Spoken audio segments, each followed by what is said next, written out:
اعوذ باللہ من الشیطان الرجیم بسم اللہ الرحمن الرحیم۔ اگر میری راہ میں کچھ بچھانا چاہتے ہو تو وہ ایک ہی چیز ہے جو میرے دل کو بھاتی ہے۔ صلاح الدین ایوبی نے کہا، آپ حکم دیں۔ نائب نے کہا، وہ کون سی چیز ہے جو حضور کے دل کو بھاتی ہے؟ صلیبیوں کی لاشیں۔ صلاح الدین ایوبی نے مسکرا کر کہا، مگر فوراً ہی اس کی مسکراہٹ غائب ہو گئی، اس کی آنکھوں سے شعلے نکلنے لگے۔ اس نے دھیمی آواز میں، جس میں قہر اور عتاب چھپا ہوا تھا، مسلمانوں کی زندگی پھولوں کی سیج نہیں، جانتے ہو صلیبی سلطنت اسلامیہ کو چوہوں کی طرح کھا رہے ہیں، اور جانتے ہو کہ وہ کیوں کامیاب ہو رہے ہیں؟ صرف اس لیے کہ ہم نے پھولوں کی پتیوں پر چلنا شروع کر دیا ہے۔ ہم نے اپنے بچیوں کو ننگا کر کے ان کی عصمتیں رونڈ ڈالی ہیں۔ میری نظریں فلسطین پر لگی ہوئی ہیں، تم میری راہ میں پھول بچھا کر مصر سے بھی اسلام کا پرچم اتروا دینا چاہتے ہو۔ اس نے سب کو ایک نظر دیکھا اور دبدبے سے کہا، اٹھا دو یہ پھول میرے راستے سے، میں نے ان پر قدم رکھا تو میری روح کانٹوں سے چھلنی ہو جائے گی۔ ہٹا دو لڑکیوں کو میرے راستے سے، کہیں ایسا نہ ہو کہ میری تلوار ان کے اتنے دلکش سنہری بالوں میں الجھ کر بیکار ہو جائے۔ حضور کی جاہو ہشتم، مجھے حضور نہ کہو۔ صلاح الدین ایوبی نے بولنے والے کو یوں ٹوک دیا جیسے تلوار سے کسی کافر کی گردن کاٹ دی ہو۔ اس نے کہا، حضور وہ تھے جن کا تم کلمہ پڑھتے ہو، جن کا میں غلام ہوں اور میری جان فدا ہو اس حضور صلی اللہ علیہ وسلم پر جن کے مقدس پیغام کو میں نے سینے میں کندہ کر رکھا ہے۔ میں یہی پیغام لے کر مصر آیا ہوں، اور صلیبی مجھ سے یہ پیغام چھین کر بحیرہ روم میں ڈبو دینا چاہتے ہیں، شراب میں غرق کر دینا چاہتے ہیں۔ میں بادشاہ بن کے نہیں آیا۔ لڑکیاں کسی کے اشارے پر پھولوں کی پتیاں سمیٹ کر وہاں سے ہٹ گئی تھی۔ صلاح الدین ایوبی تیزی سے دروازے کے اندر چلا گیا۔ ایک وسیع کمرہ تھا، اس میں ایک لمبی میز رکھی تھی جس پر رنگا رنگ پھول بکھرے ہوئے تھے، اور ان کے درمیان روسٹ کیے ہوئے بکروں کے بڑے بڑے ٹکڑے، سالم مرغ اور جانے کیسے کیسے کھانے سجے ہوئے تھے۔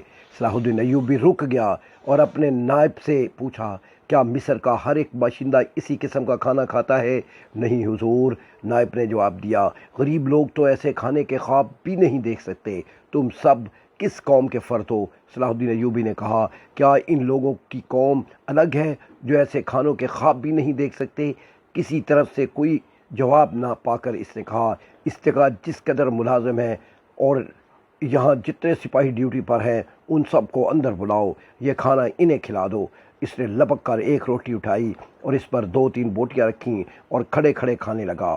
نہایت تیزی سے پوری روٹی کھا کر پانی پیا اور باڈی گارڈز کے کمانڈر ناجی کو ساتھ لے کر اس کمرے میں چلا گیا جو وائسرائے کا دفتر تھا۔ 2 گھنٹے بعد ناجی باہر نکلا اور دوڑ کر اپنی گھوڑے پر سوار ہوا اور ایڑی لگائی اور نظروں سے اوجھل ہو گیا۔ رات ناجی کے خاص کمرے میں اس کے 2 کمانڈر جو اس کے معتمد اور ہمراز تھے اس کے پاس بیٹھے شراب پی رہے تھے۔ ناجی نے کہا، جوانی کا جوش ہے، تھوڑے دنوں میں ٹھنڈا کر دوں گا۔ کمبخت جو بھی بات کرتا ہے کہتا ہے، رب کعبہ کی قسم، صلیبیوں کی سلطنت اسلامیہ سے باہر نکال کر دم لوں گا۔ صلاح الدین ایک کمانڈر نے طنزیہ کہا، اتنا بھی نہیں جانتا کہ سلطنت اسلامیہ کا دم نکل چکا، اب سوڈانی حکومت کریں گے۔ کیا آپ نے انہیں بتایا نہیں کہ یہ 50,000 کا لشکر سوڈانی ہے؟ دوسرے کمانڈر نے ناجی سے پوچھا، اور یہ لشکر جسے وہ اپنی فوج سمجھتا ہے صلیبیوں کے